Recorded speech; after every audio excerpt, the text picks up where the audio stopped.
تو آپ ہمیں یہ میسج یہ کہیں گے کہ ہمیں جیسے قرآن کریم سمجھ کے پڑھنا چاہیے تو ہمیں یہ انجیل بھی سمجھ کے پڑھنی چاہیے؟ میں کہوں گی کہ آپ کو توریت، کیونکہ آپ کا قرآن شریف کہہ رہا ہے کہ وہ امام رحمت ہے، بالکل ٹھیک اور ہے۔ جس چیز کو قرآن شریف امام کہہ رہا ہے اس کو آپ کو جاننے کی ضرورت ہے۔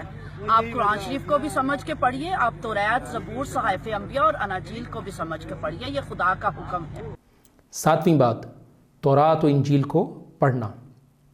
اس ویڈیو سے اندازہ ہوتا ہے کہ ویڈیو بنانے والے اور سوال کرنے والے صاحب نے قرآن مجید کو بھی غور و فکر اور تدبر کے ساتھ نہیں پڑھا، وگرنہ خاتون پادری کے مبہم، کمزور اور ٹوسٹڈ دلائل سے متاثر نہ ہوتے۔ یہ صاحب خاتون پادری کی کتاب پڑھنے کی توفیق بھی مانگ رہے ہیں، حالانکہ مسلمان سے مطالبہ یہ ہے کہ وہ اپنی کتاب قرآن مجید پڑھے اور تحریف شدہ کتابیں نہ پڑھے۔ اس میں صرف ایک استثناء ہے کہ جو مسلمان علماء تقابل ادیان، کمپیریٹیو ریلیجن پر کام کرتے ہیں اور قرآن و حدیث کے ماہر ہیں، تو وہ تورات و انجیل کی تحریف اور تبدیلی کو بیان کرنے کے لیے اس کا مطالعہ کر سکتے ہیں۔ نبی صلی اللہ علیہ وسلم نے عمر رضی اللہ عنہ کے پاس تورات کے اوراق کو دیکھا تو آپ ناراض ہو گئے، فرمایا ابن خطاب کیا تم شک میں پڑ گئے؟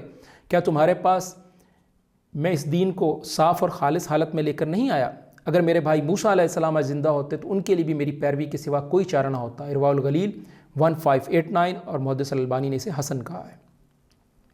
خاتون پادری کا کہنا ہے کہ قرآن مجید میں لکھا ہے کہ تورات امام اور رحمت ہے، جبکہ قرآن مجید کی اس آیت کو غور سے دیکھیے تو اس میں ہے کہ وَمِن قَبْلِهِ كِتَابُ مُوسَىٰ إِمَامٌ وَرَحْمَةٌ، سورۃ الاحقاف آیت 12، کہ اس آیت میں یہ بتایا گیا ہے کہ قرآن مجید سے پہلے، یعنی اب نہیں، قرآن مجید سے پہلے اللہ تعالیٰ نے موسیٰ پر تورات نازل کی تھی علیہ السلام، جو اس زمانے کے لوگوں کے لیے باعث خیر اور رحمت تھی، لیکن اب قرآن مجید ہی رہنمائی اور رحمت کی کتاب ہے، جیسے کہ درج الآیت سے مزید وضاحت ہو رہی ہے۔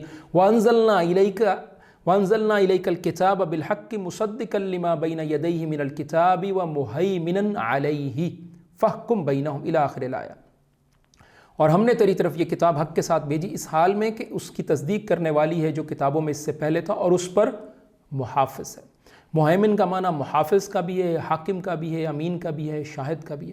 محافظ اس اعتبار سے کہ جو اللہ تعالیٰ کے احکامات تھے اب اصل اور محفوظ حالت میں اس کتاب میں موجود ہے، سابقہ کتب میں تو تحریف ہو چکی۔ حاکم اس اعتبار سے کہ اب اس کی بات، اس کا حکم سابقہ کتابوں پر بھی چلے گا۔ تو پچھلی کتابوں میں چونکہ تحریف اور تغیر اور تبدیلی ہو چکی، اس لیے اب قرآن کا فیصلہ ہی حتمی ہوگا، جس کو قرآن صحیح قرار دے گا وہ صحیح ہے، باقی باطل ہے۔